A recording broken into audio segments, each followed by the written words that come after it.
Leadership है उनको मुबारकबाद देना चाहती हूँ। उनकी बड़ी शानदार कामयाबी हुई और उसके साथ साथ जम्मू कश्मीर के लोगों को भी मुबारकबाद देना चाहती हूँ कि उन्होंने एक स्टेबल गवर्नमेंट के लिए वोट डाला, क्योंकि पिछले 10 साल से जो हालात रहे जम्मू कश्मीर में, बिलखुसूस 2019 5 अगस्त के बाद, तो जम्मू कश्मीर के लोगों को बहुत सारी प्रॉब्लम्स हैं, बहुत मुश्किलात हैं और उसके लिए एक स्टेबल गवर्नमेंट का, एक मजबूत सरकार का बनना बहुत ज़रूरी है। मैं जो हमारे पीडीपी के जो हमारे लीडर्स हैं, वर्कर्स हैं, जिन्होंने हमें बहुत मुश्किल हालात के बावजूद वोट डाला, उनकी भी बहुत शुक्रगुजार हूँ और उनसे यही अपील करूँगी कि हिम्मत नहीं हारनी चाहिए। उतार चढ़ाव आते रहते हैं और मुझे इस बात की खुशी है कि जिस तरह से लोगों ने वोट किया एक स्टेबल गवर्नमेंट के लिए, तो जो इसमें गड़बड़ करने का कोई चांस नहीं अब, क्योंकि लगता था कि अगर मैंडेट कुछ मिक्स्ड होगा, अगर एक तरफा मैंडेट नहीं होगा तो फिर उसमें बहुत सी शरारतें हो सकती थी, बहुत सारी उथल पुथल हो सकती थी और कहीं ना कहीं यहाँ के जो लोगों ने मैंडेट दिया है उसको डिफीट करने की बात हो सकती थी। इसलिए I congratulate all of them, specially people of Jammu and Kashmir, जिन्होंने बहुत जो है सोच समझ के एक स्टेबल गवर्नमेंट के लिए वोट दिया है। Phone ask anything please. Madam, PDP 2014 में 28 सीटें, जी और 2024 में 3 सीटें, जी क्या कहेंगे? 96 में नेशनल कॉन्फ्रेंस 60 सीटें, 2014 में 16 सीटें। ये उतार चढ़ाव आता रहता है, इसमें क्या करेंगे आप? लोगों की विक्ट्री है, लोगों की चॉइस है। आपको लोगों की चॉइस, जो उनकी मर्जी है, उसकी कदर करनी चाहिए, उनकी इज्जत करनी चाहिए। जमहूरियत में तो यही होता रहता है। नहीं, मुझे लगता है कि लोग चाहते थे एक स्टेबल गवर्नमेंट और उनको लगा नेशनल कॉन्फ्रेंस और कांग्रेस जो है वो हमें स्टेबल गवर्नमेंट दे सकती है और कहीं ना कहीं बीजेपी को दूर रख सकती है। I think that is the, मुझे लगता है सबसे बड़ी वजह। सॉरी जी, 2014 में आपने जो बीजेपी के साथ, मैं कहती हूँ वो तो बात की बात है, अब क्या हुआ। पर मेरा ये है कि जम्मू कश्मीर के लोगों ने एक स्टेबल गवर्नमेंट के लिए वोट डाला, जो उनको लगा कि नेशनल कॉन्फ्रेंस और कांग्रेस एक गवर्नमेंट, स्टेबल गवर्नमेंट दे सकती है और बीजेपी का मुकाबला डट के कर सकते हैं, तो उसके लिए उन्होंने वोट दिया। मैम, आपने कहा आपके बगैर यहाँ पर सेक्युलर सरकार नहीं बनेगी, तो अब क्या लग रहा है आपको? नहीं, अब तो मेरे ख्याल में बहुत अच्छी, मैं तो कह रही हूँ कि लोगों को मुबारकबाद दे रही हूँ कि उन्होंने हंग असेंबली को नहीं चुना, एक स्टेबल गवर्नमेंट के लिए वोट दिए। ये तो मुबारकबाद है लोगों के लिए। Ma'am, as a former chief minister, why do you think people didn't vote for PDP? नहीं, मैं तो बार वही बात कह रही हूँ कि नेशनल कॉन्फ्रेंस और कांग्रेस का लग रहा था कि वो गवर्नमेंट बना सकते हैं, मिलजुल के एक स्टेबल गवर्नमेंट बना सकते हैं, और जम्मू कश्मीर के लोगों ने, खासकर कश्मीर के लोगों ने चुना कि हम एक तरफा वोट दे के एक स्टेबल गवर्नमेंट को वोट दें कि उन्होंने अपोजिशन से ज़्यादा सरकार को वोट देने का जो फैसला किया। मैम, बहुमत का आंकड़ा चूंकि 48 हो जाएगा, ऐसे में अभी पूरी फाइनल रिजल्ट नहीं आए हैं, अगर जरूरत पड़ती है बीडीपी के 2-3 विधायकों की, देखिए, मुझे लगता है कि नेशनल कॉन्फ्रेंस और कांग्रेस 50 तक पहुंच जाएंगे। ये मेरा अपना, ये आज का नहीं है, ये मेरी एक हफ्ते से पहले मेरी एनालिसिस है कि कांग्रेस और एनसी को किसी की ज़रूरत नहीं पड़ेगी सपोर्ट की। हालांकि जब मुझसे कई कांग्रेस लीडरशिप ने बात भी की, मैंने उनको यही बताया आज से 2-3 दिन पहले। मैंने कहा एनसी और कांग्रेस की जो है मिलजुल के आपके इतने सीट्स आएंगी, आपको बाहर के सपोर्ट की ज़रूरत नहीं पड़ेगी, and that is I have been proved right. Okay, आपको क्या लग रहा है मरकज़ी सरकार को क्या मैसेज गया है आज के रिजल्ट? नहीं, मैसेज ये गया है कि जम्मू कश्मीर के लोग बहुत अक्लमंद हैं, बहुत वाइज हैं और उन्होंने इलेक्शन में इसका सबूत दिया है कि वो नहीं चाहते हैं यहाँ मरकज़ी सरकार को कोई तोड़ फोड़ करने का मौका मिले, क्योंकि अगर यहाँ पर खुदा ना खास्ता हंग असेंबली होती तो बहुत तोड़ फोड़ हो जाती और फिर जम्मू कश्मीर के लोगों को इतनी मुश्किल के बाद जो सरकार मिल रही है, शायद वो सरकार भी नहीं नसीब होती। तो अब my all the best wishes are for the जो गवर्नमेंट बनने वाली है कि, और लोगों की बड़ी उम्मीदें हैं, उनसे वाबस्ता हैं, बड़ी मुश्किलात हैं लोगों को, ख़ासकर जो हमारे नौजवान बाहर के जेलों में बंद हैं उसके हवाले से, अनएम्प्लॉयमेंट के हवाले से, बिजली के हवाले से। तो मैं उम्मीद करती हूँ कि इतना बड़ा मैंडेट उनको मिला है, वो लोगों की जो उनसे जो उम्मीदें हैं उन पे पूरा उतरेंगे। Thank you so much. कौन सी वजह रही आपके हिसाब से जो जम्मू कश्मीर के लोगों से कम्युनिकेशन आप नहीं बिठा पाई? सॉरी, मैम वो ऐसी कौन सी वजह नहीं थी नहीं, आपके कोई हिसाब से? कम्युनिकेशन नहीं है, लोगों की चॉइस है।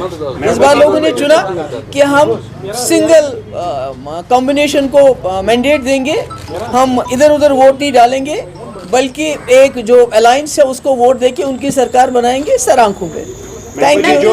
मोदी जी ने डेब्यू किया है उनके इतनी टक्कर में तो पीडीपी है। Okay. नेशनल कॉन्फ्रेंस का मुकाबला किसके साथ हो रहा है यहाँ पर कश्मीर में? It's PDP. तो मुझे तो नहीं लगता है कि आप गांदरबल में कितने वोटों से टक्कर दे रहे हो, आप बडगाम में टक्कर दे रहे हो जो चीफ मिनिस्टर फेस है। तो इसमें तो मुझे लगता है कि PDP is not what you से कि खुदा ना खास्ता बहुत लो है। हाँ, सीट्स कम आ गई हैं, पर we are a force to reckon with. Opposition में भी we may be down, but we are not out. Existential crisis है क्या मैम पीडीपी के लिए? बिल्कुल नहीं है, बिल्कुल नहीं है। पीडीपी कुछ आ गया, लोगों को पता है किससे क्या काम लेना है।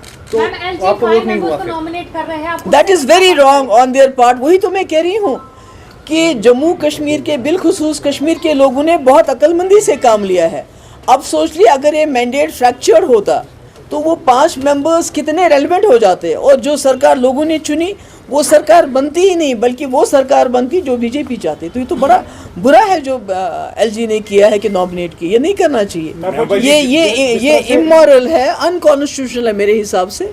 जिस तरह से जो 2019 के बाद नेशनल कॉन्फ्रेंस की गई उसमें सारे वर्सेस यानी कि ऑल वर्सेस नेशनल कॉन्फ्रेंस हमने देखा।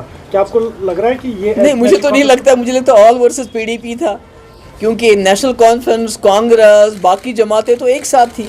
ये तो ऑल वर्सेस पीडीपी था, इंक्लूडिंग बीजेपी गवर्नमेंट, जिन्होंने हमारी पार्टी की इतनी तोड़ फोड़ की, इतनी तोड़। अगर 40 मेंबर किसी और पार्टी से निकले होते, x ministers, legislators, member parliaments, वो पार्टी तो कहीं नजर ही नहीं आती।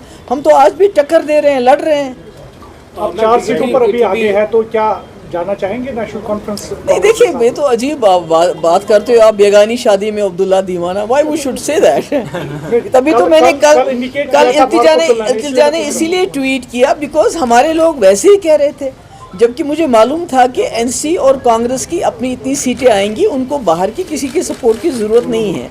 We will play the role of an constructive opposition. जो लोगों के मुद्दे हैं वो तो इलेक्शन के साथ ख़त्म नहीं होते हैं।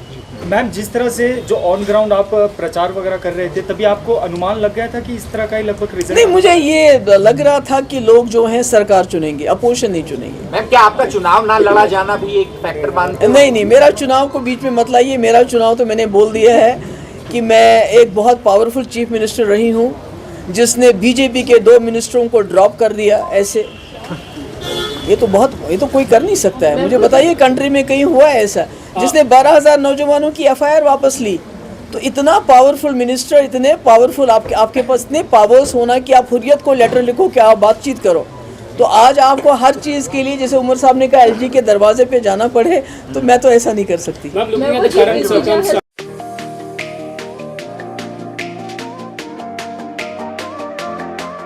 अब आ गया है ईवीको, एक ऐसा L5 इलेक्ट्रिक ऑटो जो करेगा आपकी हर समस्या का समाधान और देगा हर ऑटो को मात। जी हां, ई राइड है एक ऐसा इलेक्ट्रिक ऑटो जिसमें ड्राइवर सहित 7 लोगों के आराम से बैठने की जगह है, जबकि 6 सवारी बिठाना भी है अलाउड। 10,000 वॉट की पावरफुल मोटर चढ़ जाएगी खड़ी चढ़ाई। 17 किलोवाट की 230 AH की बैटरी देती है 150 किलोमीटर से भी अधिक की माइलेज, वो भी 3 साल की वारंटी के साथ, क्योंकि इसमें लगा है एडवांस बैटरी मैनेजमेंट सिस्टम, जबकि बैटरी चार्ज करने के लिए है एक इजी होम चार्जर। उबड़ खाबड़ सड़कों के लिए मजबूत शॉकर, सस्पेंशन व बड़े टायर।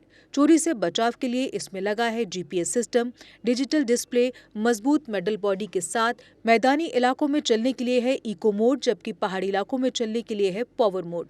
ई राइड में है चमकदार इंडिकेटर और तेज रोशनी की headlight.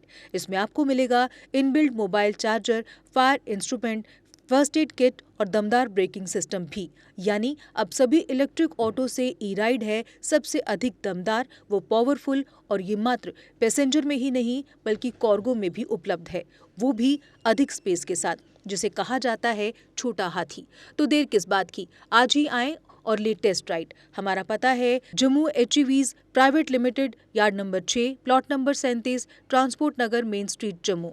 Mobile number 97808688 883 9070770000। Jammu Kashmir की खबरों के लिए जुड़े रहिए GK अपडेट के साथ।